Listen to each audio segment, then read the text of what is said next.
Мен ол менторствоны анамнан тегін алғанмын. Менде бір шектеулі уақыт болған жоқ. Менің ата-анам өздерінің сауданың пигында жүрді. Бірақ моментті уловить ете алмады. Бір какой-то периодтарда уже банкротство келіп бастады. Бір зарплатаға өмір сүре алмайтынды точно білдім. Мен сол кезде мен десерттер сатып үйден десерт, обед сатып бастадым. Мен үшін енді было унизительно, но я была уверена, что сол бір какой-то бір қиын периодтан өтіп кеткеннен кейін мен бір жақсы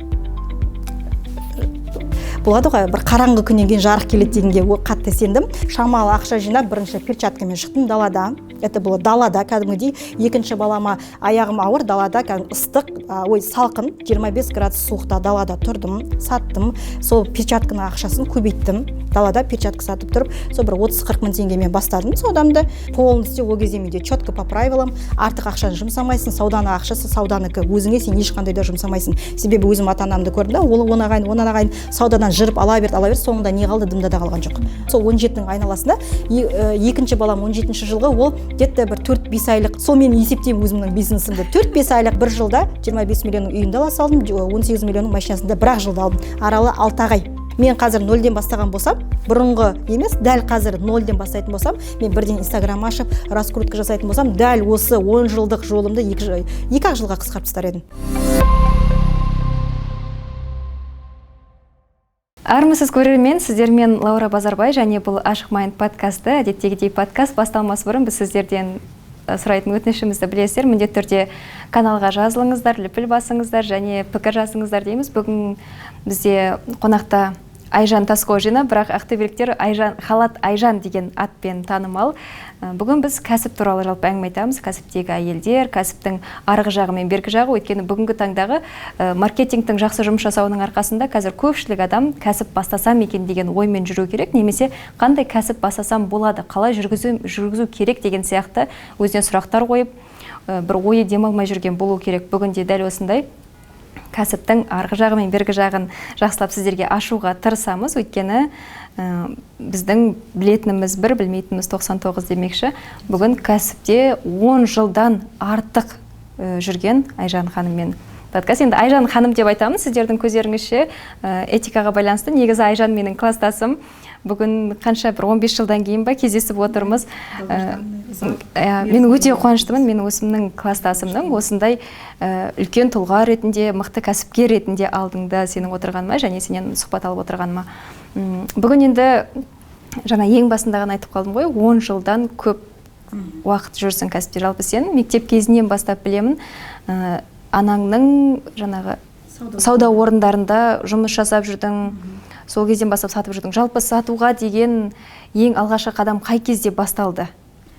Мен нақты 10 жыл деп айтамын. Негізі өзім ИП ашқан жылдан бастап, негізі жасым қазір 31-де болса, нақты сол 20 жасыма жетпей ИП ашқан болатынмын. 10 жыл кәсіпкермін деп айтамын. Негізі өзім саудагерлердің қызы болғаннан кейін көз ашқалы, вообще тіліміз сол ақшамен басылған шығар. Жұрт ата деп жатса, біз ақша деп тіліміз уже басталып кетті. Себебі анамның қасында еріп жүріп, ты непроизвольно становишься участником этого процесса. Сен анаң немен айналса, сен оның қасында жүре бергеннен кейін, мысалға, повар әйелдер болса, соның баласы постоянно кухняның ішін жақсы біледі. Мен де сол сияқты саудагердің ішін қызы болғаннан кейін, сол саудагерлердің ішін, қырын барлығын жақсы білемін.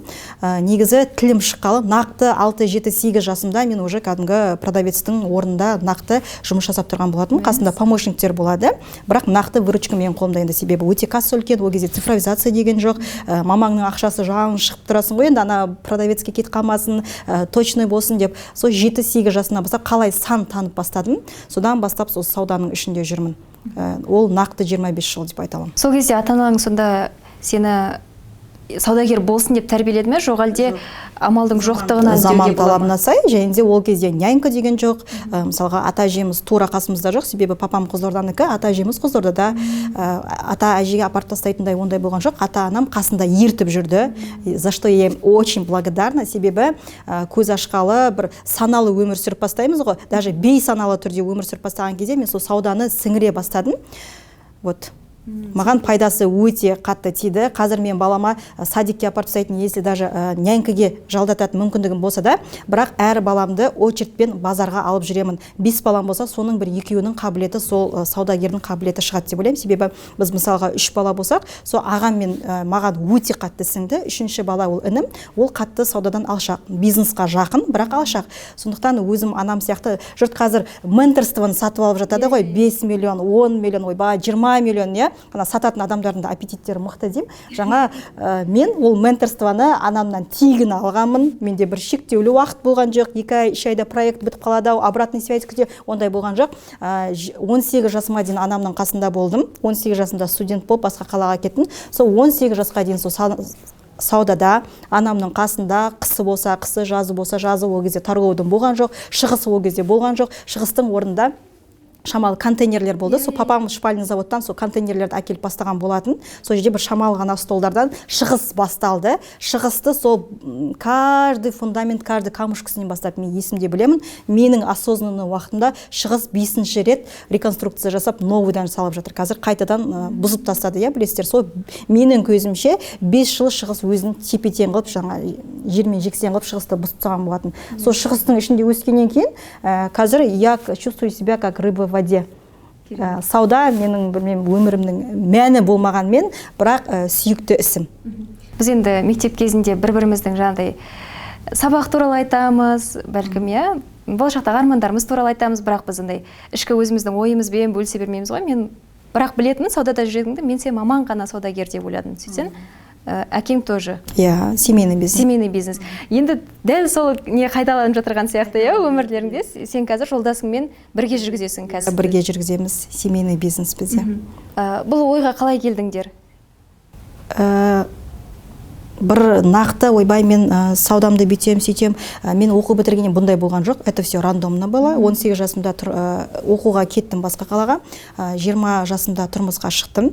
Тұрмысқа шыққаннан кейін жас отбасыларда қалай болады? Екі жақ күшті қылып гүрілдетіп тойын жасайды, миллиондап жаңағы ресторанға төлейді, құдалығың бар, киітің бар, қырғын ақша кетеді, бірақ айналып келгенде тойдан кейін екі жас өзімен өзі қалады ғой, бетпе-бет. Кейбір квартираға кетеді, кейбір басқа бірдеңе қалады. Мен жолдасым Шалқардікі, Шалқардың тумасы, екеуміз студент болып жүріп, ол 4-ші курс бітірді. Мен 3-ші курстың ортасында тұрмысқа шықтым. Мен жоғалтып алады деп қорыққан ғой. Тастап кете алмады, в общем, мені Оралға тастап кете алмады. Сол дипломмен мені ауылға бірден апарды. Ары қарай тойымыз жасап, кереметте қылып, тойымыздың бәрі өтті, кетті. Бірақ қалаға келген кезде бірге-бір өзіміз қалдық. Я жеке үйіміз жоқ, я жұмысымыз жоқ, я көлігіміз жоқ, кәдімгі дымымыз жоқ. Мен өзім ата-анама сене алмаймын, ол өзінің ата-анасына неге сену керек? Өзімізбен өзіміз сөйтіп шешім қабылдадық, 0-ден қалаға келдік, тойдан кейін 1 жеттен кейін қалаға келдік. Не істейміз, қалай болады? Басында бастапқыда өзімнің екінші анам, енем демеймін, білмеймін, екінші анам деймін. Сол кісі тоже саудада, Шалқарда сауда жасайды. Сол кісі тойдың алдында кішігірім бізге сауда жасап берді, дайындап берді. Бір бутик, кішігірім шамал бастамасымен сендер осыны әрі қарай, Айжан енді саудагер ғой, әрі қарай алып кетеді, үйреніп кетеді. Ол кісіде нық сезім болды. Айжан саудагер, она справится деген сияқты. Кішігірім сондай бастама жасап берді. Содан әрмен қарай біз алып кеттік. Оның өзіне биыл 10 жыл болды деп жатырсың, иә? Енді 2014-тен бері қарай 11 жыл болды. 11 жыл. Осы уақыттың ішінде сен тек қана кәсіпкер емес, сен ана болып та үлгердің. Және көп балалы ана, мен соған таң қаламын, 5 бала бүгін. Қалай? Сен жаңа өзің айтып жатырсың, ата-ене ауылда, ата-анадан бөлек тұрасыңдар, ол анық түсінікті, қыздың ата-анасымен тұрмайды ғой енді қазақта. Екеуің, мына жақта кәсіп, мына жақта бала қалай? Еще бастапқы жыл біз 4 жыл квартирада тұрғанбыз, өзіміздің үйіміз болған жоқ. 4 жыл квартирада тұрдық. Бізде негізі андай бар ғой, жас отбасыларда. Егер кәсіп бастайтын болсақ, кәсіп жүргізетін болсақ, давай кәсіпті аяғына тұрғызып алғаннан кейін барып, баланы жоспарлайық. Немесе керісінше балаларды өсіріп алайық, содан кейін барып мына жағын бастайық. Сендерде бәрі бірден. Біз себебі үйленер алдында 2 жыл енді қыз жігіт болып жүресің ғой, сол уақыт бізде 2 жыл болды. Ол Оралда бізде студенттік шағымыз өте насыщенный, қызық, бір болады ғой, бір әдемі студенттік шақ. Екеуміздікі прям сол мен август, сентябрьде оқуға түсуге бардым. Октябрь 2 ай өткеннен кейін жолықтырдым. Сол 2 жыл Оралда осындай бізде қызықты өтті. Ол қызықтың барлығын біз басымыздан кештік. көтерсек, уже бізге это неинтересно было. Тойдан кейін біз уже балалы болу жағын ойладық бірден, себебі екеуміз уже қызық емес. Ол толыққанды семья болғаннан кейін арада бір жалғап тұратын ол бала ғой. Мен өзім жолдасым балажан, мен өзім балаға өте қаттымын, балажанмын деп айта алмаймын. Бір лишний раз иіскеп құшақтап, менде ондай сезім жоқ. Қатайып кеткенмін ба білмеймін, бірақ жолдасым өте балажан, маған айтатыны, сен маған тауып берсең болды, мен әрі қарай өзім жасаймын барлығын деп, оны бүкіл Ақтөбе уже менің сториздерімнен де бұлай да көріп жүр. Менің міндетім тек баланы тауып беру. Әрмен қалай садикке апару керек болса, түнде тұрып баланы тербету, оның барлығы жолдасымның мойнында. Ер азаматыма сенгеннен кейін 5 баланы ойланбастан тауып бердім. Керемет. Көбінесе ер адамдар көп баланы қалайды, бірақ оның бағуын, оның жұмысын көбіне арқаларына ала бергісі келмейді. Яғни бұл жерде жолдасыңа бір қошемет деп қойсақ болады, иә? Бұл екі жақтық жұмыс. Егер мен дей беретін болсам, қазіргі іскер әйелдердің көпшілігінің қателігі мендікке салады. Басында бизнесті өзі құрастырып бастайды, қолына ақша түскеннен кейін, қаражат бір белгілі бір дәрежеге жеткен мендігі басталады әйелдің. Сол жерде уже проблема басталады. Ер адамы ол бизнес сенікі болғаннан кейін мен дей бергеннен кейін ол әрине өзің жаса дейді, пожалуйста, өзің жаса дейді. Ол ештеңеге араласпайды, сол жерде уже конфликт пайда басталады. Әйел сен маған көмектеспейсің, сол жерде уже ажырасу келеді. Ажырасу келеді, себебі әйелдің мендігі ұрып тұрады. Бізде ондай болған жоқ. Менің қағидам, жолдасымдықта екеуміздің девизіміз біргеміз, біз. Қонақ келсе біздікі, мен тамақ пісірсем, жолдасым уборкамен айналыса береді. Болмаса бала босанып келсем 40 күн сорпамды дайындайды, себебі бала ортақ. Бизнес болса, көріп жүргендеріңізде менің затымды да тасиды. Керек болса, қасымызда қазір экранның ар жағында мен мобилографым болып, осының барлығын түсіріп та тұр. Бұл жерде совместный жаңағы біз деген сөз кетті да, мен деген екі адам қосылса, бұл жерде қазір екі микрофон, бір микрофон болып кетті да, и более масштабный что-то получилось. Екі кішкентай зат бір үлкен затқа айналады да. Сондықтан біз деген сөзді отбасыға көбіне сіңдірсе деймін, әйелдер мендікті қойып, сол кезде мүмкін ажырасуда болмас па еді. Себебі жолдасың көмектесіп тұр, сен оған көмектесіп тұрсың, ешқандай проблема жоқ. Себебі біз деген сөз бар да бұл жерде. Мен деген сөзді мен вообще қарсымын қолдануға. Кейбір әйелдер болады, мен ремонт істедім, мен бүйттім, мен сөйттім. Мендігі уже отталкивает человека. Оны естіп тұрған жолдасы, конечно, әрі қарай кетіп қалғысы келіп тұрады. Яғни сіздерде бір басынан бір керемет тандем болған, иә? Бізде әуелден сол біз деген ұғым болды, сонымен әлі келе жатырмыз. Керемет. Енді жаңа айттық қой, 4 жыл бойы пәтерде жүрдіңіздер дедік. Алғаш бірден басталған кезде Қалатайжан болып басталған жоқ. Жалпы осы кәсіптің өрбігі туралы айтайықшы, өйткені біз жаңа айттық қой, бүгінгі тақырып жалпы кәсіпке байланысты болады деп. Қалай өрбіді, қадан басталды? Мен білемін, бір нәрсе есіме түсті бүгін жаңа сенімен сұхбатқа дайындалып отырғанда сұрақтардың барысында, сен бір кездері халатты бастаған кезде бір халат алсаң, әлде 10 халат алсаң, бір тегім ба, бір сондай бір өзіңдік, бір өзгеше нелермен жүрдің. Әр кез сайын, былай айтқанда, сауданы өзінің заманына сай өзгертіп отырмын. Өйткені мысалы сен қазір 11 жыл бұрын сауда бастасаң, қазір 11 жыл бұрынғы мен қазіргі сауданың арасы ай мен көктей. Қалай дамыттың? Енді содан басайықшы, әуелі, сосын одан кейін келіп, қазір бүгінгі жалпы... Бұның барлығы мен тоже, опять же, сол саудада жүрген ата-анамның қателіктерінен, уже мен осознанно қателік жасамауға тырыстым, себебі осыдан 20 жыл бұрын сауданың гүрілдеген уақытында нағыз бір гүрілдемен қазір Қалатайжанның пигында жүрсем, менің ата-анам өздерінің сауданың пигында жүрді. Бірақ моментті уловить ете алмады, бір какой-то периодтарда уже банкротство келіп бастады. Солардың ошибкаларын қайталамас үшін мен уже определенный четкий шагтар жасап отырдым. Басында жаңағы енем бір бастамасын жасап берді дедім, анам.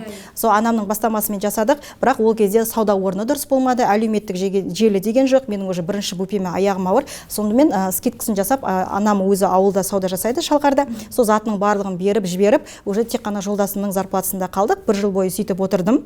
Но я поняла, что мен өзім көп жаңағы баршылық жерде өскеннен кейін маған ешкім жоқ деген жоқ, алам деген нәрсемді алдым. Мен бір зарплатаға өмір сүре алмайтынды точно білдім. Мен өзім кішкентайымнан өзім девизім, мен үлкен кәсіпкер боламын. Сол мақсатыма четко жеткім келді. Содан кейін анам өзі шығыста жұмыс жасайды. Сол кезде мен десерттер сатып бастадым. Үйден десерт, обед сатып бастадым. Мен үшін енді было унизительно, но я была уверена, что сол бір какой-то бір қиын периодтан өтіп кеткеннен кейін мен бір жақсы болады ғой, бір қараңғы күннен кейін жарық келеді дегенге қатты сендім. Мен үшін енді мені бүкіл шығыс таниды, оларға барып какой-то бір кішкентай ғана обедті сату мен үшін унизительно болды. Бірақ мейлі дедім, жарайды, ойлай берсін, но через какое-то время придет время и придет мой час дегенге мен өте қатты сендім. Какой-то бір жылдай уақыт мен солай пирожки саттым, жаңағы үйден пісіріп жіберемін, мамам оны сатып жібереді и маған ақшамды беріп отырады. Шамалы ақша жинап бірінші перчаткамен шықтым далада. Это было далада, кәдімгідей. Екінші балама аяғым ауыр, далада ыстық, салқын, 25 градус суықта далада тұрдым, саттым. Сол перчатканың ақшасын көбейттім. Далада перчатка сатып тұрып, сол бір 30-40 мың теңгемен бастадым саудамды. Саудаға шығып, бір 200 мыңның айналасыма сөйтіп жайлап көбейттім. Одан кейін анам өзі сауда жасайды, соның қасына келіп орналастым. Ол кезде бір әйел қасында Сара деген апа болып пастель сатады. Пастелін жүргізе алмай жатыр. Үлкен бір 500-600 мыңдай товары бар. Сосын маған ұсыныс түсті. Айжан, сен осы затты алып қала аласың, сен шығара аласың, білемін деді. Мен саған бір 2 ай уақыт берейін. Осы жерде где-то бір 2 миллионның товары тұр. Әрмен қарай Харгостан өзің тасып әкелсең, айналып кетесің. Жақсы, алып қалайын дедім. Бастапқыда 500 мың теңге керек болды. Менде 500 мың теңге қомақты ақша болған жоқ. Жолдасымның өзінің ағасы бар. Атамның інісі ағасы бар, сол кісіге айттым, аға, маған 500 мың керек болып тұр, маған бере аласыз ба дедім. Жарайды деп, сол күні сразу 500 мың теңгені санап берді. Первоначально сол пастельге 500 мың теңгемді беріп, 2 миллионға қарызға товарды алдым. Содан кейін бірден Инстаграм аштым. Ол кезде әлеуметтік желі өте дамыған жоқ. Енді жұрт для себя қолданып жүрді. 2015-2016 жылдар, мен 2017 жылы сол бірінші өзімнің текстиль деген Инстаграмды аштым, Айжан текстиль деген. 2 жыл бір 5 миллион 7 миллиондық оборотқа жететіндей. Бір айдан кейін сол қарызымнан құтылып тастадым. Полный выкупать етіп алдым. Полностью ол кезде менде четко по правилам, артық ақшаны жұмсамайсың, сауданың ақшасы сауданыкі, өзіңе сен ешқандай да жұмсамайсың. Себебі өзім ата-анамды көрдім да, ол онағайын саудадан жырып ала берді, соңында не қалды, дымда да қалған жоқ. Менде ондай қателікке шанс болған жоқ. Сауданың ақшасы ол сауданың ақшасы, ол ешқандай да сенікі емес. Әбден оборот көбейгеннен кейін ғана оны қолдануға болады. Оборотты әбден көбейткеннен кейін, Инстаграмды дамытқаннан кейін, бірақ ол кезде мен постоянно перелет, постоянно Харгосқа барам, мынандай кішкентай мешоктар емес, үлкен тюктар, жалғыз мен өзім 44 размер киетін 45 килограммдық адам 1 тоннаға дейін товар әкеліп жүрдім. Ол Харгостан товар шығару оңай емес. Оны аласың, адамша аласың, бірақ Қазақстанға жеткізгенше, Қытайдан Қазақстанға жеткізу үшін ол жерде лимит 50 килограмм өткізесің бір адам. Менде 1 тонна товар. Енді соны итшелеп Ақтөбеге жеткізесің. Еще сен үй көрмейсің, қайта товарға барасың.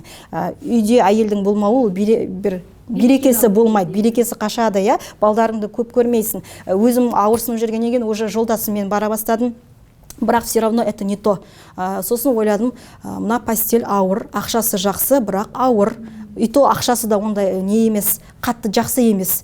Көп әкелесің, объемды көп жасайсың, бірақ пайдасы өте аз қалады. Себебі сен Қазақстанға кіргізгенің үшін весқа ақшаны көп беру керексің. 1 миллион товар алсаң, сен 400 мың теңгені весқа бересің. Одан қалды сен товар сатып аласың. Шығыны өте көп, пайдасы аз, бірақ несі физически өте көп сенің участиеңді требовать ететін жұмыс. Сондықтан 1 жыл ғана жұмыс жасап, ол кезде уже мега шығыстың ішінен орын алдым.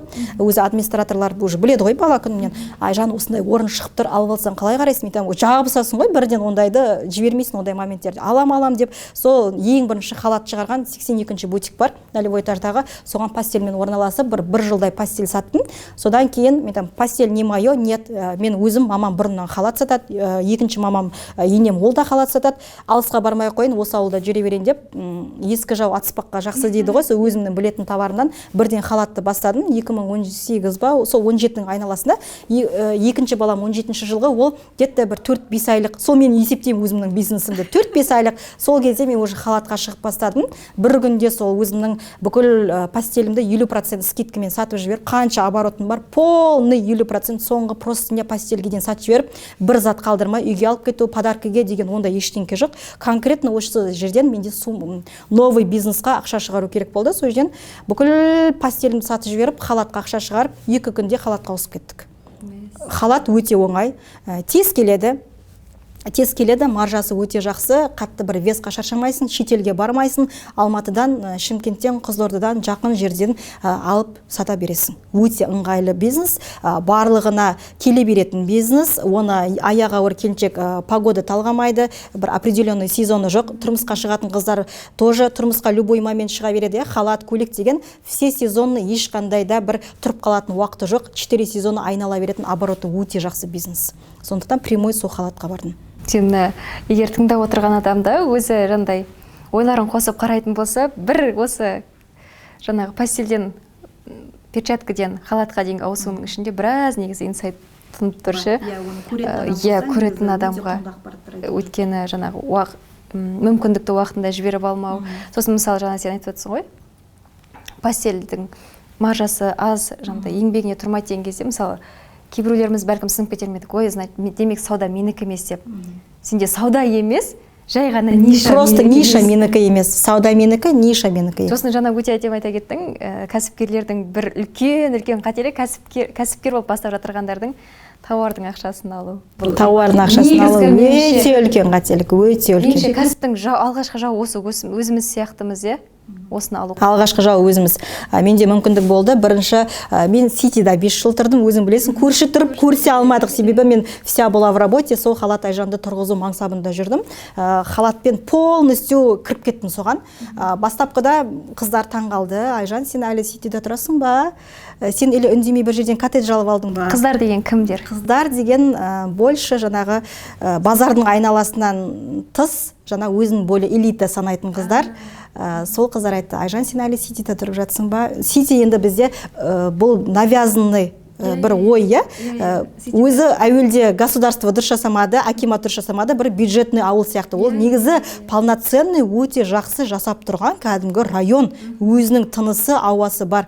Қаланың ешқандай бір қажеттіліксіз жұмыс жасап тұрған не ғой, Сити деген район.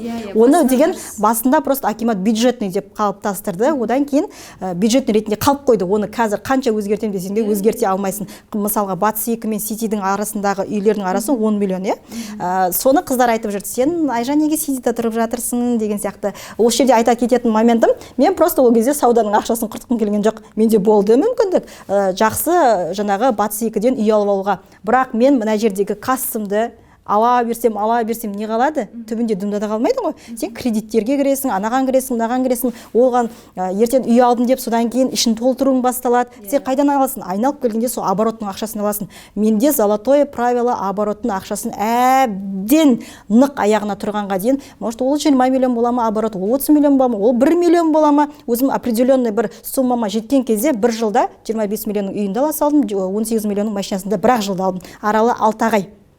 Просто мен не хотела обороттың ақшасын қозғағым келген жоқ. Себебі бұл жерде обороттың ақшасын ала берсең, мысалға бір қазан су тұрса, мына суды сен іше берсең, түбінде дым қалмайды. Бірақ сен ана суды әкеліп қойып, мына суды 5-литровый қылып толтырып, соның ішінен бір стакан алған кезде, ол сен бір стаканның білінбей қалады. А сен өзің қолыңда бір стакан ұстап отырсың, оны іше берсең, түбінде дымда қалмайды. Ол банкротствоға әкеліп соғады. А мен жағдайымды әбден болып, кредитсіз, ештеңесіз, оборотым әбден көтерілгеннен кейін ғана, мен мүмкіндігім болғаннан кейін ғана көзім жетіп тұр. Мен если осыдан қазір 50 миллион ақша алсам, менің бизнесім өлмейді. Сол кезде ғана мен өзіме жұмсап бастадым. Оған дейін мен вообще тиген жоқпын. Бұған бір үлкен күш жүгер де керек сияқты, адамдардың сөзіне еріп кетпеу деген. Өйткені сен кәсіп жасап жатқаннан кейін көрсеткің келеді ғой өзіңді, мен кәсіп жасап, осыны алып жатырмын деген сияқты.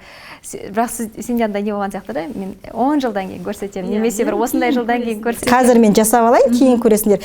Мен кредитке кіріп, менің банкрот болғанымды көргенше, сен лучше мен Ситидағы тұрып жатқан үйімді көре бер, но потом ты уже еще лучше увидишь. Қанша жылдан кейін барып дұрыс, яғни оң немесе жақсы нәтижесін көре бастадың? Ол офлайннан бастадым, ол кезде. Бірақ дәл қазір бір 10 жыл бұрынғы саудамен қазіргі сауда келіспейді ғой, вообще екеуі екі түрлі. Қазір сен сауда бастап, егер сен сауданың адамы болсаң, сауда бастасаң, мен қазір 0-ден бастаған болсам, бұрынғы емес, дәл қазір 0-ден бастайтын болсам, мен бірден Инстаграм ашып, раскрутка жасайтын болсам, дәл осы 10 жылдық жолымды 2-ақ жылға қысқартып тастар едім. 8 жылымды үнемдер едім. Себебі қазір әлеуметтік желімен сен миллионный продажа жасай аласың. Бірақ қазір бір жағынан саудагерлер жылап та жатыр. Қазір мүлдем сауда жоқ, өйткені барлығы қазір Қытайдан өзі тапсырыс бере алады. Вайлберс, Озон, тағы да басқа, жаңа Қытайдың неше түрлі сайттары бар.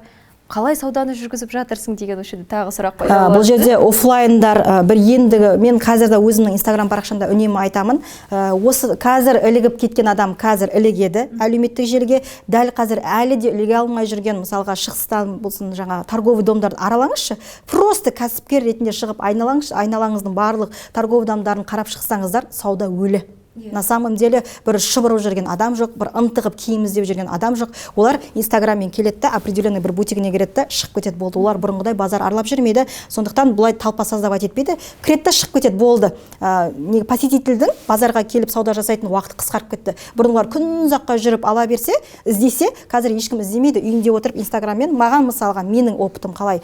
Мен инстаграммен қазір 120 мыңға жуық адам уже жиналды, 120 мыңға жуық, оның барлығы жергілікті Ақтөбе халқы. Бізде қарасаң, өзің де біліп жүрген шығарсың, бутикке келген кезде постоянно адам көп, бір ажиотаж, бірақ басқа бутикке кірсең ондай емес. Себебі әлеуметтік желіге іліге алмай қалған адамдар.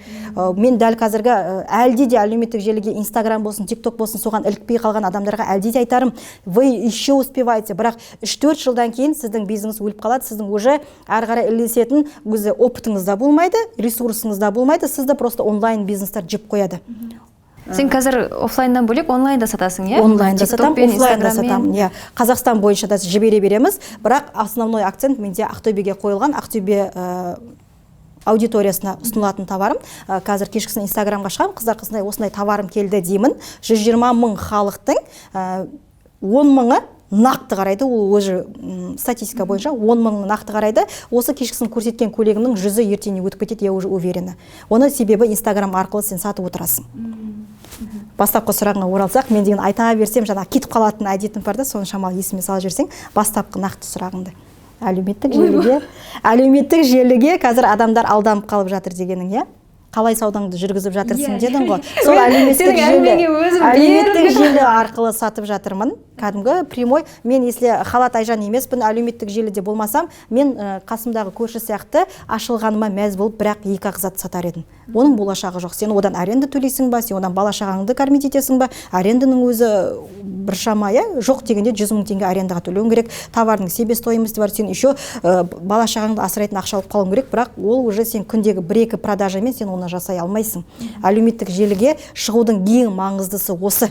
Мен әлеуметтік желі арқылы кешкі клиент, ертеңге маған келу керек клиенттерімді уже дайындап отырам. Бірақ қазір барлығы бірдей делік әлеуметтік желісі бар, бірақ бәрінікі бірдей керемет жүріп жатырған жоқ.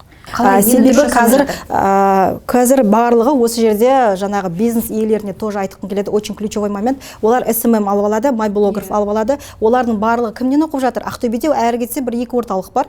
Барлығы сол 2 орталықтан оқиды. Сосын ананың киімін қарасаң да, Лаураның киімін қарасаң да, Ерболдың жаңағы тағы біреудің киімін қарасаң да, сол SMM жүргізіп жатыр. Барлығында бір почерк, бәрінде бір видео, ешқандай индивидуальность жоқ. Мына пиджак анада да сондай, мынада да сондай, мынада да сондай. Видео барлығында бірдей, ешқандай эксклюзив жоқ.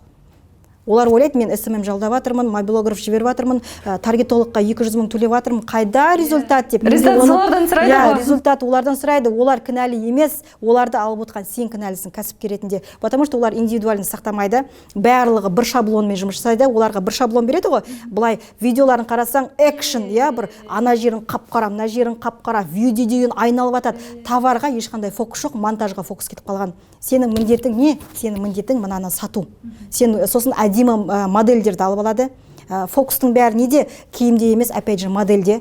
Ана қыздың бүйтіп бүйралаңдаған көзіне, көз қарасына фокус кетіп қалады да, ешкім ана киіміңді де қарамайды, затыңды да қарамайды. Менің ең бірінші ұстанымым, SMM алмаймын, MyBlogger алмаймын. Мен жеке өзімнің почеркім, Халат Айжанның почеркісі бар, ол Ақтөбеде ешкімде жоқ почерк. Айтпақшы, мен байқағам, өзіме де ой келді. Айжанның жаңағы модельдердің бәрі кәдімгі күнделікті өмірдегі қарапайым қыздар. 54-ші размердегі кәдімгі әйелдер. Неге андай 42-ші размер, 90-60-90 алмайды? Себебі ол біздің көзіміздегі идеал, 42-ші размердегі идеал, бірақ маған келетін, мен көріп тұрмын ғой, сатып алушыларымды, ол көпбалалы ана, ол деген мынаның бәрі кетіп қалған 4-5 бала тапқан әйел, бұлтық деген сияқты. Сен 18-ден кеткеннен кейін, тұрмыс құрғаннан кейін бұрынғы фигураң қалмайтыны анық. Сондықтан мен өзімнің аудиториямды 100% танимын. Сосын бұл жерде тоже важный момент, өзіңнің аудиторияңды тануың керек, және сол аудиторияға аудиторияға керек затты сатуың керек. Мен қазір кілең көп балалы аналарды, болмаса Ақтөбенің халат киетін ханымдарының барлығын жинап алып, мен бұл жерде Луи Виттон сата алмаймын. Себебі аудитория вообще не такая.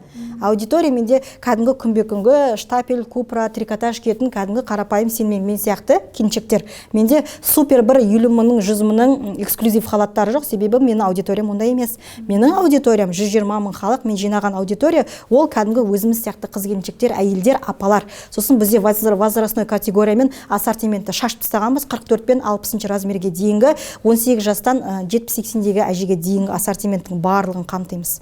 Жаңа 120 мың деп айтып қалдың ғой, осы жерде сұрайыншы. 120 мың деген аудиторияны жалпы личный бренд арқылы адам өзіне жинай алады. Бірақ сен халатқа жинап отырсың. Қалай?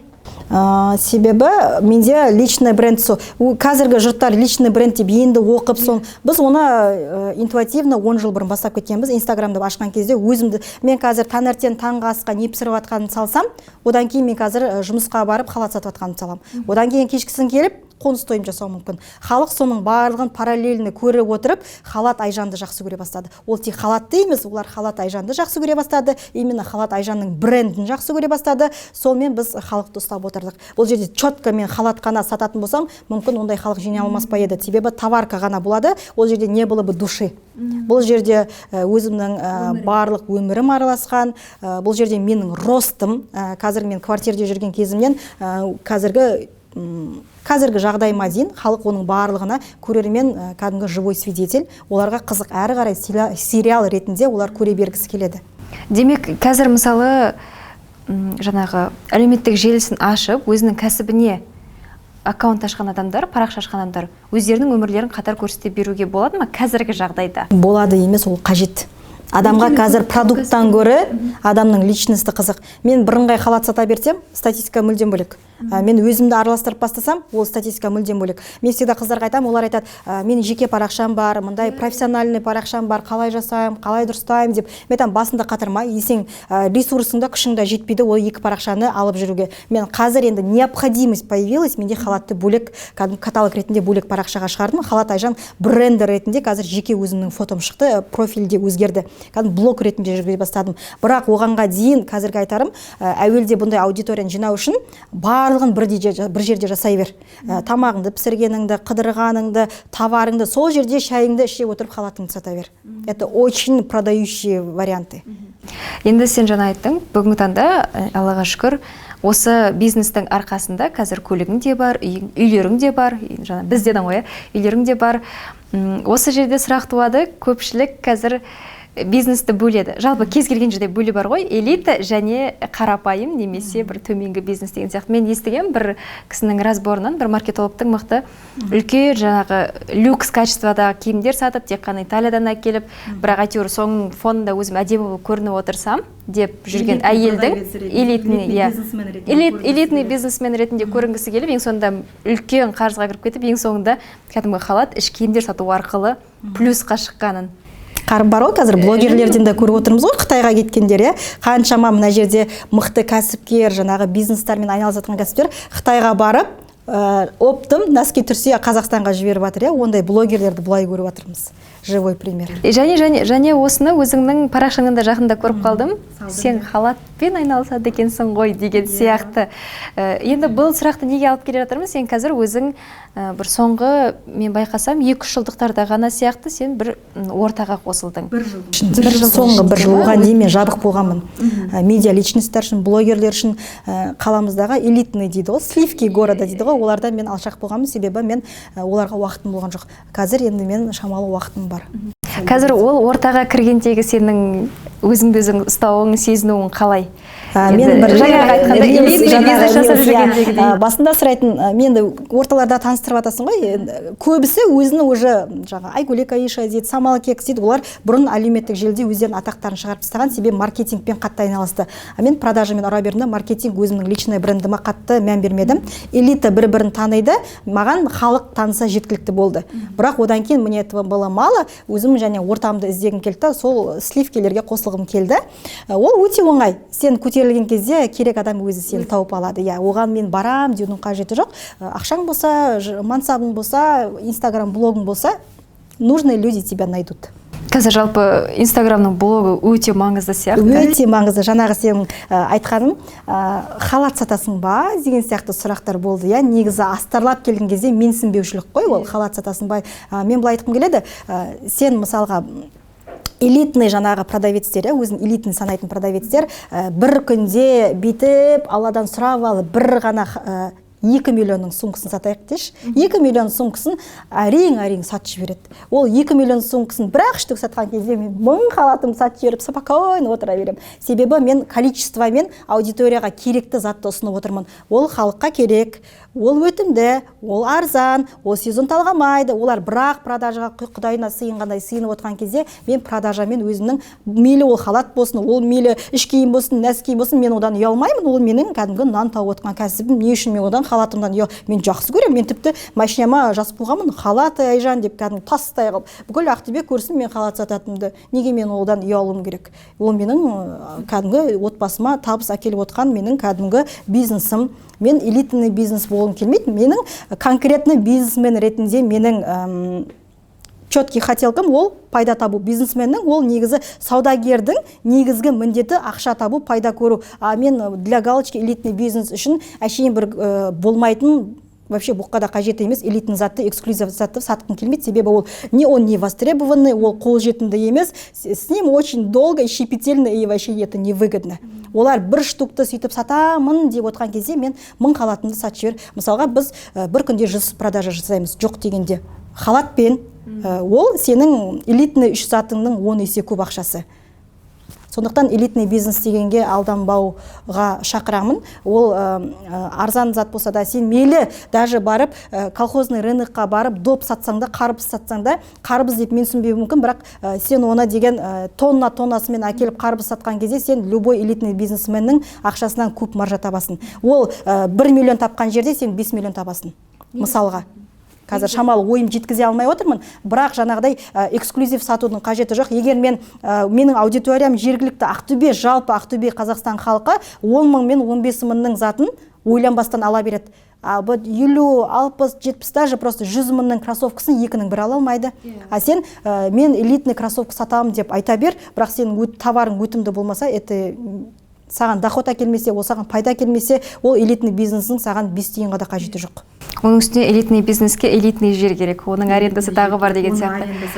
Негізі қазір көп адамдардың ойы өзінің ойы емес қой. Өзінің ойы емес, навязанный. Навязанныйдан бұрын қазір маркетологтар, маркетинг өте жақсы жұмыс жасап жатыр. Андай мынау оңай, мысалы былай түсіндіреді ғой, қымбат бизнестер дегенді. Сен мысалы 10 мың теңгенің затын 10-ын сатқанша 100 мың теңгені біреуін сатшы бірде рахаттанып отыра бер деген сияқты. Осы жерден қателеседі. Бұлай арзан зат сататындар количествомен ұтады. Арзан дегенде мен өзіме жеткілікті пайдамды көріп отырмын. Кәдімгі өзіме жеткілікті қанағаттандыратындай, мен бір 100 теңге, 200 теңге емес, өзіме кәдімгі ұнайтын бағамды қосып отырмын. Олар алады да элитный затты әкеліп қояды да, маркетингпен сатамын дейді. Олай емес, біздің Қазақстанның менталитеті, Ақтөбенің менталитеті, жалпы қаржы жағдайы 150 мың теңге зарплатадан аспайды, я білесің, 180 тек заводтың ғана адамдары 600 мың, 700 мың ғана зарплата алады, самый элитный считаются. Қалғандары, АЗФ-тің особенно зарплата алатындары 500, 600, 700 мыңға дейін алады, я. Басқа средний мұғалім болсын, жаңағы тағы да мысалға кімді айтсам болады? Жалпы жаңағы медсестра болсын, мұғалім болсын, я, государственный учреждениеде жұмыс жасайтындар, даже бухгалтерлер 200-300 мыңнан артық алмайды. Олар қалай 300 мың теңгесін барып элитный кроссовка алады. Ол зарплатасының тең жартысына барып 150 мың теңге кроссовканы қалай алады? Ол алмайды. Қала мысалға 1 миллиондық адам дейтін болса, соның бір 100 штугы ғана алатын бұлар. А мен 1 миллион халықтың 800-не 10 мың теңгенің, 7 мың теңгенің штапель халатын сата алам. Сонда кімнің обороты бұл жерде больше? Керемет. Осылай ойлану керек дейсіз ғой, кәсіпке келген кезде. Сен бизнесменсің ба? Сен жаңағыдай элитаға, жаңағыдай мен элитный болғым келеді, мен бір қымбат зат сатқым келеді емес, нақты саған қанша пайда әкеледі, саған пайдасы бар ма, сен көңілінен шығатын ақша әкеле ма, әкелмей ма, сразу сол жерден все точки над и қойып алу керек. Мен мысалға алдында ателье аштым, білесің, я, білесің бе, білмейсің бе, білмеймін. Ол бір элитный бизнес, дом моды, мен жеке өзімнің брендімді шығарып жатырмын. Вроде бы все классно, я, бірақ мен ақшасын санадым. Маған бір айға 1 миллион теңге үшін соншама жүріс керек па, керек емес па? әшейін атақ үшін Халат Айжан киім тігіп жатыр деген атақ үшін бұл бизнес керек па, керек емес па?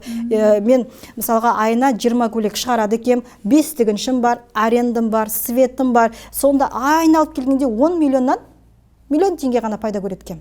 Миллион ақ теңге. Еще мен деген бүкіл клиенттің бүйтіп жағдайын жасап жүру керек екен. Ұнады ма, көйлегім ұнады ма? Білесің ғой, бізде адамдар қандай жасаттың ба, услуга өте қиын. Кірпігің дұрыс шықпай қалса, жаңағы шовың дұрыс шықпай қалса, уже мін айтып бастайды. Саған ақша төледім ғой, мына жерің дұрыс емес, өзің де көйлек тіктіріп жүрсің ғой. Бір 2000 теңге артық төлесең де сен айтасың, тігісің дұрыс емес деп. Ал ол жерде 30 мыңға 40 мыңға саған адамдар көйлек тіктіріп тұрады. Ол жерде сын айтылады, мін айтылады. Еще саған қалатын ақшасы да особо жоқ.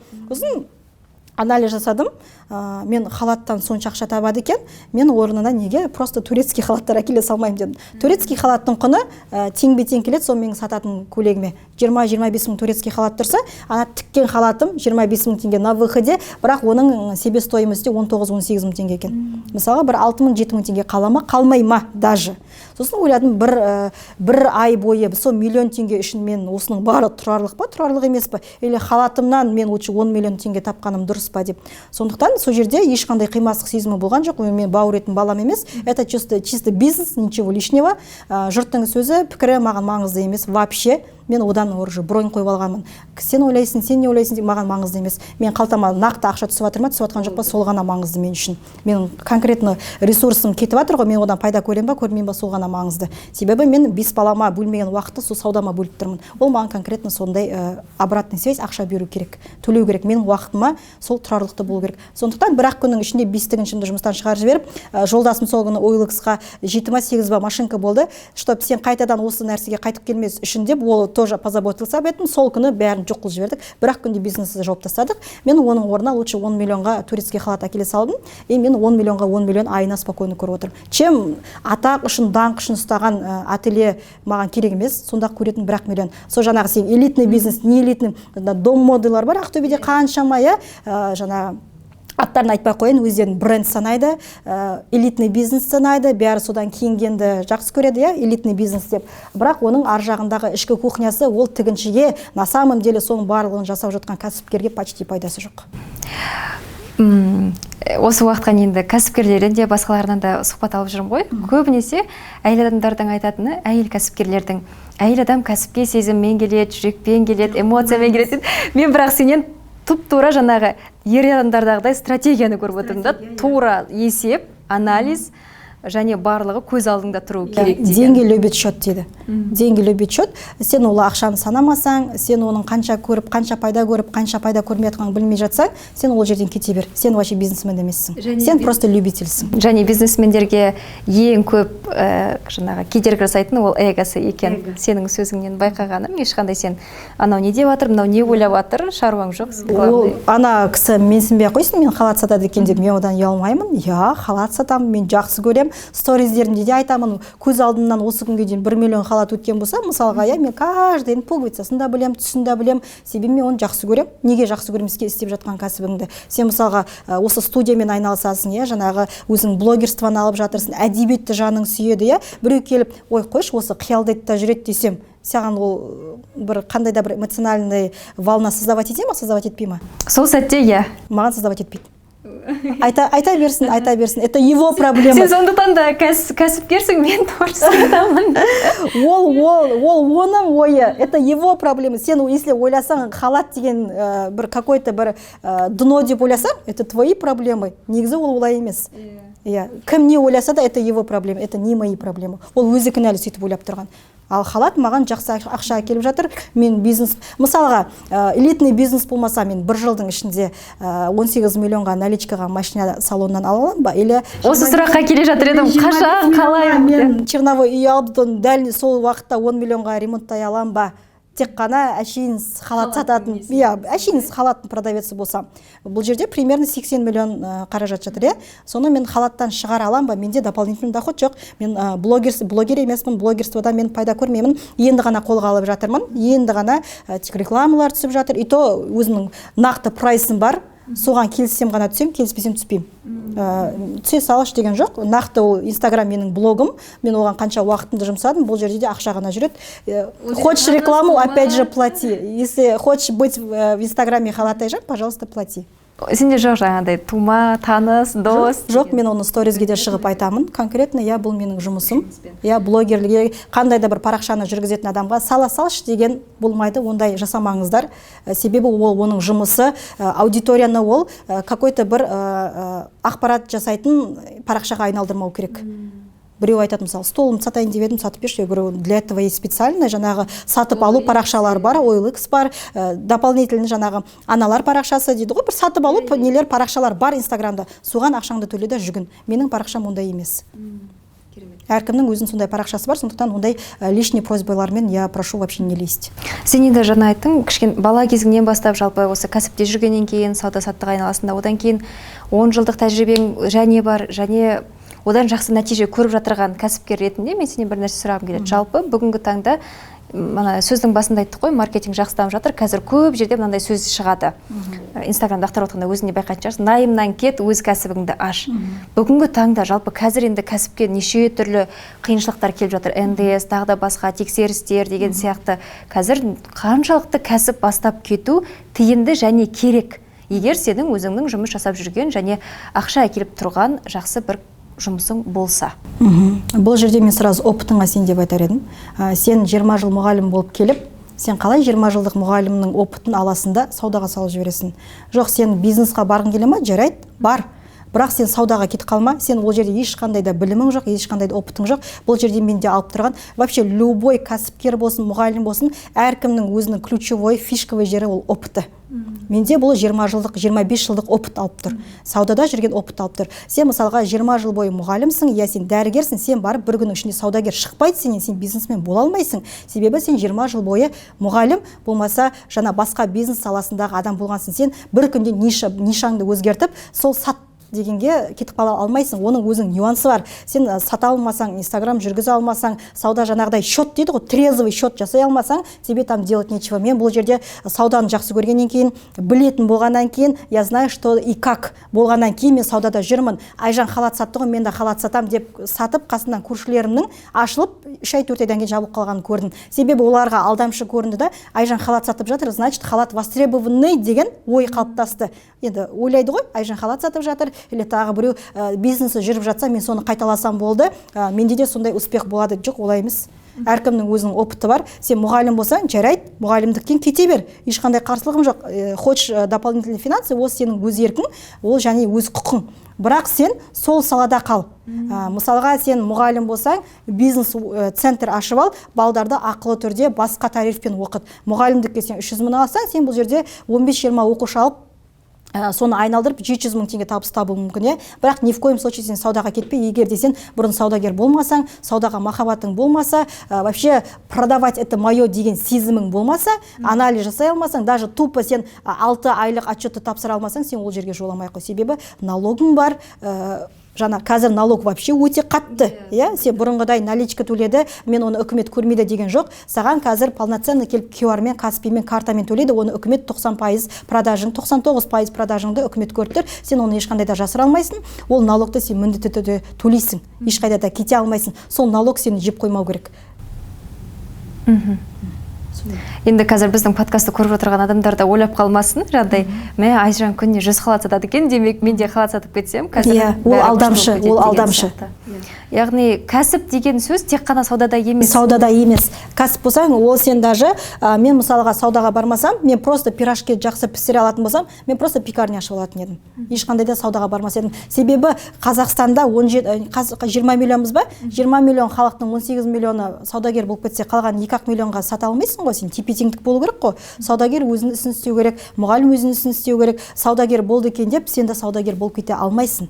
Әркім өзінің нишасында қала беру керек. Просто соның мысалға клининговый деген шықты, қазір. Просто қазір сен тіпті любой өзің жақсы көретін істен бизнес жасай аласың. Мысалға, сен тортты жақсы пісірсең, сен оны үй жағдайында пісіріп, қазір Инстаграм деген өте жақсы ғой. Сен бір торт пісіргеніңді аудиторияңа салсаң, соншама халық сені көреді. Жоқ дегенде бір 10 тортыңды әйтеуір сатып отыратын мүмкіндік бар. Оны таза істесең, әдемі істесең, эстетичный істесең, бір көп қой қазір бесплатный каналдар қалай жасау керек, не істеу. Просто даже успешный бір торттың Инстаграмын қара, бір ойлап табудың қажеті жоқ, ол қалай бастады, тура соның қайталап шық, болды. Сен де тура солай аудитория жинай аласың. Главный искренность кетпеу керек. Просто дубликат деген болмайды. Оның жан дүниесі искренность болмаса, просто біреуді дублировать еткеннен сен ондай бола алмайсың. Мен мысалға қазір микрофон әкеліп, мен де дәл осылай сұхбат жасаймын десең, ол Лаураныкінде шықпайды. Ол өзінің почеркісі бар. Сол жан дүниеңді салып, Айжан подкаст десем, ол мүмкін шығатын шығар. Сондықтан любой заттан бизнес жасауға болады. Бала жақсы бақсаң да, өзіңнің балаңды қалай бағып жүргеніңді көрсете отырып, аналар, мен осылай баламды бақып бере алам, сторизден күнделікті көрсетіп отыра алам, екі балаңды, пожалуйста, әкеліп таста, мен кешке дейін бақып берем сен 10 000 теңгеге спокойно біреудің баласын бақып бере аласың. Жұрт негізі қайда ақша жатқанын білмейді. Мысалға дәл осылай сторизден көрсетіп отырып, каждый обедте бала қалай ұйықтады, не жеді, соның бәрін прозрачный көрсетіп отырсаң, сен даже үйіңде мини-сат ашып аласың. Америкада сол өте қатты дамыған. Көршіңдікін алып қосаң да нең кетіп жатыр, көршіңдікін, ол мысалға садикке сенбейді, ол уже шошынып қалған, әлеуметтік желіден ойбай ұрат соғат деген. Негізі мен 5 баламда сол садикке барады, 30 баланың бірі болып жүреді, өлмейді, дінда да қалмайды. Бірақ тревожный мамалар болады ғой. Менің балам деп қалған жалғыз соның баласы ғана сияқты. Сондай тревожный мамаларға сен няня бола аласың. Инстаграмда көрсету арқылы. Сен балаң мынаны жеді, мынаны жеді, мынаны жеді. Сен и так та балаңды бағып отырсың ғой. 2 бала бақсан, 3 бала бар жерде, 4 бала бар, 4 бала жерде, 5 бала бар деп кете береді ғой. Сөйтіп артық 2-3 бала бағып та сен күнбе-күн үйде табыс таба аласың. Ол тек қана прямой үлкен бизнесқа кетіп қалудың қажеті жоқ.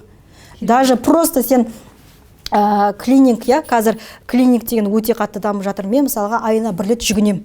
Себебі мен уақытым жетпейді, ресурсым жетпейді, кәдімгі профессиональный клинингке мен жүгінем. Ол қандай адамдар? Ол просто сыпырғышына келетін адамдар, ол кәдімгі уборканы сен сияқты жасайтын адамдар. Просто ол уақытын бөліп, соны жұмыс ретінде қарайды. Менде бір әйел болды, бізге келіп кетті, нағыз үй алып атқан кезімізде келді. Просто бастадым дейді, қалай болар екен, жүре ма, жүрмей ма, білмеймін деп. Сол айтады, сізге барып үй жинап кеткеннен кейін, оказывается, клинингке мұқтаж адам көп екен ғой, 4 ай бойы тоқтамай жұмыс жасадым дейді.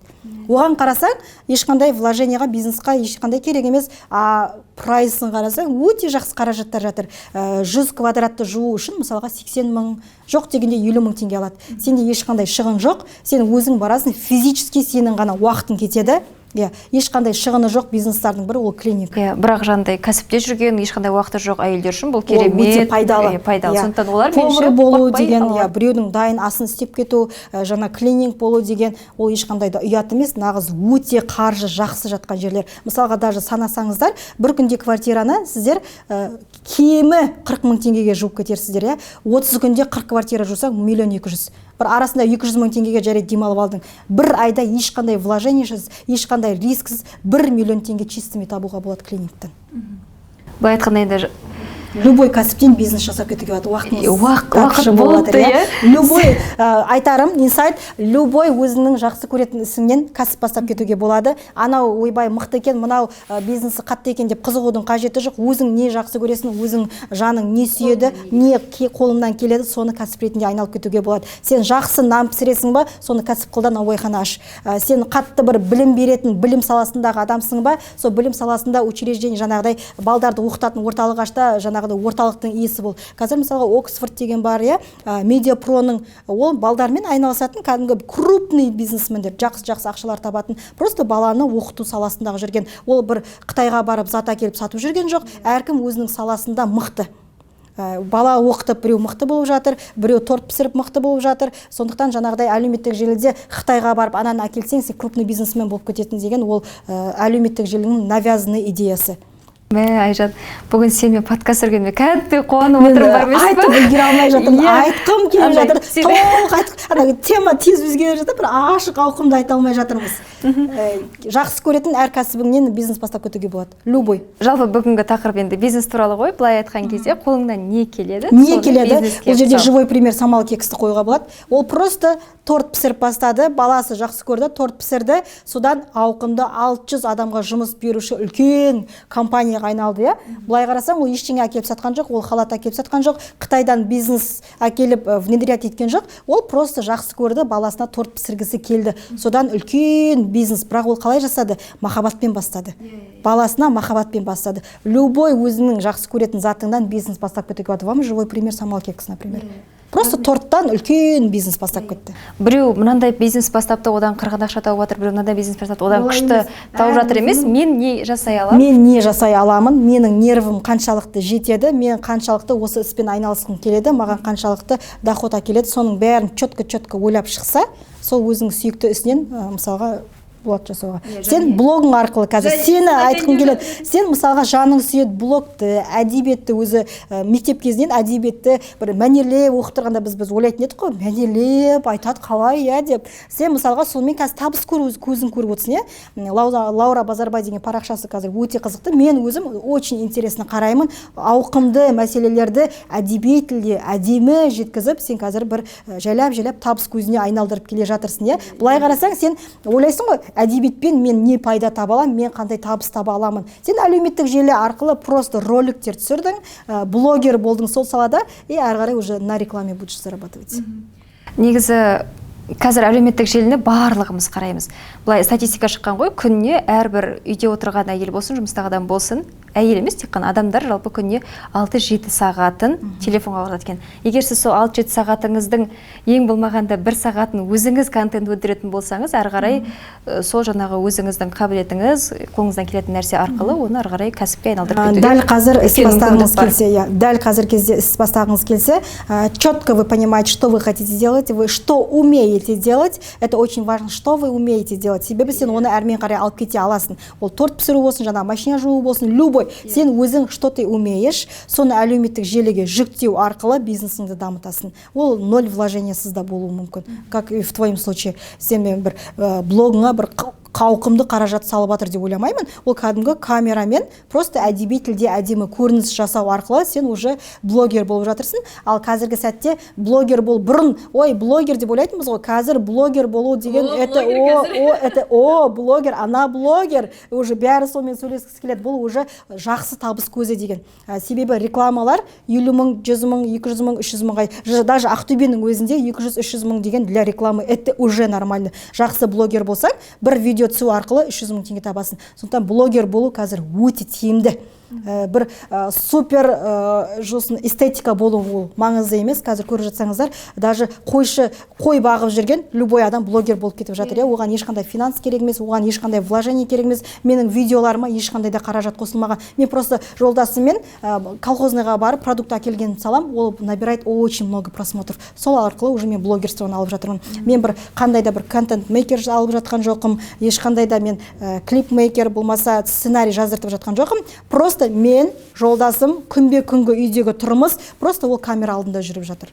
Сол арқылы сіз блогер бола аласыз. Енді сізге мен колхозныйға барып, тап менікінде контент түсір демеймін. Өзіңіз что вы умеете? Сіз даже мықты слесарь болсаңыз, өзіңіздің күнбе-күнгі процесті, машинаны қалай жасап жатырсыз, соны күнбе-күнгі аудиторияға ұсыну арқылы, мен даже Ақтөбеде білемін, сетиде бір тұрғын, таксист, блогер. Жизнь таксиста деген сияқты. Просто таксист күнбе-күнгі каждый өзіне отырған пассажирді салу арқылы блогер болып кетті. Сондықтан, я думаю, это вообще легко и просто. Сосын барлық затты жеңіл қабылдау. Мен мысалға бизнесте жүрген кезде 5 баланы қалай таптың? Это же трудно деваться ғой, это вообще не трудно, это легко. Просто балаңды аксессуар қысап жүре бересің. Қиын қабылдамау керек та, жеңіл қабылдау керек. Любой затты жеңіл қабылдау керек. Блог, хорошо, не істеу керек, мынаны істеу керек. Оған бір қатты бір фокус қоюдың қажеті жоқ. Налегке это надо делать. Сол кезде жеңіл жасалынады бәрі. Басқа нәрселерді енді былай қойғанда қалай балаға налегке қарауға болады? Мысалы, сен күшті кәсіп жасап келе жатсың да, балаң ауырып қалды. Ол ата-ананың ішкі несі ғой, ішкі жағдайы, эмоциональное состояние женщины передается ребенку. Мен мысалға балам температура болып жатса, нормально, все окей. Несін парацетамолын таң атқанша береміз де, садикке апарып тастаймыз, ол бала басқа балдармен ойнап жүріп, өзінің ауырғанын ұмытып қалады. Ал егер ойбай, менің баламда температура деп, мен ана баламен бірге жағаласып паника ұстасам, біз скорыймен больницадан бір шығанымыз, это точно. Ал бірақ жеңіл қабылдасаң, баланың да ауруы тез кетіп қалады. 5 бала өсірдің. Біреумен больницаға жатып көрген жоқсың ба? Жоқ. Керемет. Бұл жерде мақтауға тұрарлық шынымен. Чем проще, тем меньше внимания, тем лучше. Балаңа фокус көбейген сайын, балаңның айналасында проблема көбейе береді.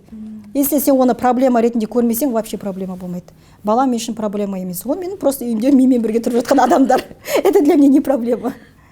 Оны проблема ретінде қарамау керек. Бала вообще не проблема. Құндықтайсың да жүре бересің. Көп әйелдердің осы жерде қателігі, мен декреттен шығып алайын, балам шамалы өсіп алсын, жоқ, олай емес. Мен 5 балам болса, 10 жылдың ішінде осы 5 баланы тапқан болса, значит, я это все бизнестің ішінде жүрді. Мен балам босанамын, 40 күн үйімде отырамын, әрмен қарай баламды құшақтаймын да базарда жүре беремін. Балам коляскаде мен қасында жатуы, это нормально для меня. Просто балаңды қасына, ол қайта бала шынығады, қатаяды, ыстық суыққа уже трезвый болады, бүкіл вирусқа мықты бала болады. Сен чем үйіңде 1 жасқа дейін инкубатордың ішінде ұстап отқан баламен көше кезіп жүрген бала екеуі екі түрлі. Ол шықса болды, түшкірсе болды, форточка ашылса болды, ауырып қалады. А сенің балаң постоянно қасында еріп жүрген бала, ол ауырмайды. Себебі ыстық салқын суықтың бәріне үйреніп кеткен бала ғой. Жерге соска түсіп кетсе, өзің жалайсың, аузын саласың, қаншама микроб, қаншама адам ана жерді басып кетті, дымда қалмайды, организм үйренеді. Иә, просто өзің ойламау керексің, фокус қоймау керексің оған. Чем меньше внимания на ребенка, тем меньше проблема. Сондықтан да екен ғой, сенің балаларының пысық болатыны, әлде ол сенің мінезіңнен бе екен? Әлде еркін өсіресің бе? Жоқ, ананың ДНК-сы балаға беріледі міндетті түрде. Иә, сен келешек ұрпағыңды өзгерттің келсе, сен өзің өзгеру керексің. Бірінші. Себебі ДНК-мен ол уже доказанный нәрсе, оны айтудың да қажет жоқ. Мен психологияға бір тойып алған адам емеспін, бұл кәдімгі нақты ғылыми. Сенің толыққанды өзің сана сезімің, сенің миыңда не бар, сен не ойладың, соның барлығы сенің балаңа беріледі. Сондықтан сен өзің трезво ойлану керексің, балаң да дәл солай ойлайды. Күшті. Мінекей, уақытта жетіп қалды. Негізі сенімен әлі біраз әңгіме айтуға болатын сияқты. Ашылмаған тақырып өте көп сияқты. Иә, 4-5 сағаттық подкаст жасау керек шығар. Немесе бір тағы уақыт өткеннен кейін тағы не істеуге болады, иә? Подкаст түсіруге, басқа тақырыпта. Жалпы сенімен енді бүгін біз осы жерде кәсіп туралы ғана емес, біз кәсіптегі әйел қалай үлгеріп жүр, оның отбасымен қарым-қатынасы қалай болып жатыр, оның балаларымен қарым-қатынасы қалай болып жатыр. Енді 1 сағаттың ішінде оның барлығын әрине қамтып кету қаншалықты біздің қолымыздан келді келмеді білмеймін, енді оны көрермендер айта жатар, бірақ кәсіпкерлер үшін, үйде отырған аналар үшін біраз құнды ақпараттар айттың. Мен өте қатты үміттенемін, бұны қарап отырған әйел адамдар бір өздерінің ой санасын фильтр арқылы қарайды деп, барлығын бірден осылай екен деген сияқты емес. Мен енді біз бәрібір телевидениеде шыққаннан болғаннан кейін біз көрерменнің қалай қабылдайтыны туралы қатты уайымдап отырамыз. Мен ылғи айтамын, қандай подкаст болмасын, кімді шақырбасақ та, кімді тыңдасаңыз да, тіпті мықты эксперттер, жұлдыздар да бар ғой, миллион просмотр жинап жатырған деген сияқты. Ең басы бәрін әйтеуір өзіңіздің сүзгіңіз арқылы өткізіп қабылдасаңыз, және содан бір өзіңізге жақсы пайдалы дүние шығара алсаңыз деп. Негізі мен осы подкастқа келгенге дейін де 2 жыл бойы мен біреулердің подкастын тыңдап жүрген екенмін. Және бір айтатын нәрсем, сол подкасттарды тыңдау арқылы менің негізгі ойлау деңгейім деп айтуға бола ма екен, түсіну деңгейім біраз өзгерді. Сондықтан да қазіргі мына YouTube арнасындағы, YouTube платформасындағы подкасттар да, қазір сіз үйде отырған ана болсаңыз, қазір менің қолымнан ештеңе келмей жатыр деген ана болсаңыз, сіз қазір өзгеріп жатсыз. Сіз пайдалы подкасттар тыңдап жатсыз ба? Демек, сіз әйтеуір бір жолда. Сондықтан біз сіздің қолыңыздан барлығы келетініне сенеміз, және бүгінгі подкаст пайдалы болды дегенге де бір үлкен сеніміміз бар. Сіздің камераңыз айтам деген бір сөзіңіз болса қалып кетпесін. Кәсіп туралы 1 сағаттан бері айтып жатыр ғой, кәсіп туралы айтпай қойын. Мен неге жолдасымды, балдарымды көп саламын? Себебі қазір қоғамда Қазақстан статистикасы бойынша ажырасу өте көп. Ажырасу өте көп, және де успех разведенной женщины очень хорошо рекламируется в социальных сетях. Әлеуметтік желіде ажырасқан әйел өзінің рекламасын өте жақсы жасап жатыр. Тып-тыныш қана өмірін, бір шамалы бір ыдыстың сылдырлағанына шыдамай ажырасып кетіп жатыр. Себебі оған түрткі ана әлеуметтік желідегі әйел болып жатыр. Мен міне ажырастым, көрдің ба, мен міне ажырастым. Мен жаңа үйде жүрген кезде, тұрмыста жүрген кезде қандай нашар сүмелек, жаңағы бейшара, ешкенеге бір дәрменсіз әйел болдым, бірақ мен көрдім ба, ажырасқаннан кейін мен жаңағы Инстаграмды да жүргізіп жатырмын, мен Қытайға барып бизнесті жасадым, мен блогермін, мен саяхаттап жатырмын, менде ақша көп, менде манса көп деген реклама өте көп жүргізіп жатыр. Мен бірақ оларға қарсы шыққым келеді. Себебі отбасымен жүрсең де 5 балаң болса да ондай успехке жетуге болады деген бір отбасылық құндылықты көрсету мақсатында менің қазір блогым сондай мақсатта жүріп жатыр. Отбасымды көп көрсетем, жаңағы отбасылық проблемаларымды, как я сталкиваюсь, как я их я и решаю. Соның барлығын неге мен көрсетіп жатырмын? Түпкі мақсатым осы әлеуметтік желіде разведенный женщинадан көрі көп балалы аналар отбасының бизнесін алып жүре алады деген реклама көп болса деймін. Өте керемет айтып кеттің Айжан. Мен шынымен де осы тақырып мені соңғы уақытта шын өте қатты уайымдатып жүрген. Себебі екінің бірі сондай әлеуметтік желіде сондай парақшалар өте көп. Оны өздеріңіз де көріп жатырсыздар. Инстаграмға кірсең, до и после доны жылап жатқан бір бейшара халін салады да, после бүйтіп Дубайда жүрген, жаңағы миллионда ақша ұстап жүрген брендовый сумочкалармен әйелдер мақтанып жатыр. Бұл бірақ мақтаныш па? Жетім қалған бала мақтаныш па? Және андай бір жылап көрсеткен кездерде бір адам мысалы 10 жыл 20 жыл өмір сүрді ме, меніңше оның 10 жыл 20 жыл жылаумен өтуі мүмкін емес сияқты. Оның әрбір күнінде жоқ дегенде бір қуаныш бар. Біз соның бәрін ұмытып кетеміз. Тек қана бір дәрменсіз бір ауыр халде жүрген моменттерін ғана салады, одан кейін успешный успехын ғана салып кетеді. Ол жерде разница негізі өте көп қой, көрсетілмеген. Ол жігіт күйеуімен бақытты болмады ма, ол бір әдемі күндерді өткізбеді ма, ол жоқ дегенде баласын роддомнан әкелген кезде екеуі хош иісін иіскемеді ма? Болды ғой әдемі сәттер, оны көрсетпейді. Ол жаман жаңағы күйеуім мені ұрды, соқты деген бір какой-то бір мимолетный бір сылдырлаған нәрсесін шыдамай кетіп қалып жатыр жас келіншектер қазір. Негізі бақытты сәттер көп болды ғой. Бақытты сәттерін көп есіне алса, мүмкін ажырасу болмас па еді. Ол жерде әйелдің эгосы ұрып тұр. Себебі ол өзінің хотелкасы үшін, бренд сумка үшін, жаңағы Дубай үшін, әлеуметтік желідегі успешный успех үшін баласын жетім қалдырып жатқан ол ойлап жатқан жоқ. Ол бала ертең оның ертіп келген ер азаматын әке деп айтуға не обязывает, мәжбүр болады. Ол өзінің туған әкесінде болмайды ғой. Лучше переждать этот кризисный момент, жолдасымен бірге мансапқа жетіп, сондай успешный успехті жасауға болатын ба еді. Ол бірақ жаңағы өзінің эгосын, өзінің хотелкасын жоғарыға қойып, баласын жетім қалдырып жатыр. Бірақ ол оны ойлап жатқан жоқ. Қаншама бала жетім қалып жатыр. Мен көрдім ба, 4 баламен кетіп қалдым деп жатыр. Ол 4 бала ертең жетім қалып жатыр. Мысалға, тірі жетім дейді ғой, ондайды. Әкесі де бар, шешесі де бар, бірақ ол бала жетім. Себебі әкесі мен шешесі бірге тұрып жатқан жоқ. Тірі жетім қылып жатыр, қолдан жасап жатыр. Әйелдер сондай мансап үшін. Мен сондай әлеуметтік желідегі сондай видеолар үшін қарсымын. Осындай көп балалы отбасы, көп балалы болсын болмасын, бірақ әйел мен ер адам отбасылық құндылықтарын больше көрсетсе деймін. Сондай мақсатта өзім роликтерім шығып жатыр. Сол үшін де сен жаңағы халаттың обзорын бөлек шығардың да, өзің жеке парақшасын. Жеке парақшамды бөлек шығардым, чтобы наглядно было видно, сен көп балаңмен де справляешься, сен шетелге де шығып жатырсың, это не проблема, бала саған проблема емес, күйеу саған проблема емес. Проблема өзіңде. Жасай алмаған сен кінәлісің. Оған қасыңда жүрген ер азамат болмаса бала оған кінәлі емес, и не причина. Жасайтын адам. Жасайтын адам ол кез келген кезде жасай алады деген. Алдағы уақытта осындай пайдалы роликтер, видеоларды көбірек күтеміз. Сонымен қоса саудаң жүре берсін. Барлық енді саудагерге ең жақсы тілек осы шығар, саудаң жүре берсін деген, кәсібің көркейе берсін. Келгенің үлкен рахмет. Қымбатты көрермен, біз сіздермен қоштасамыз, әдетте. Қимастықпен қоштасамыз. Негізі біраз дүние айтуға болады екен, Айжанмен өте қатты қуанып отырмын. Не дейміз? Аман болыңыздар, осы подкасттан барынша пайдалы дүниелерді алып қалыңыздар дейміз. Келесіде кездескенше.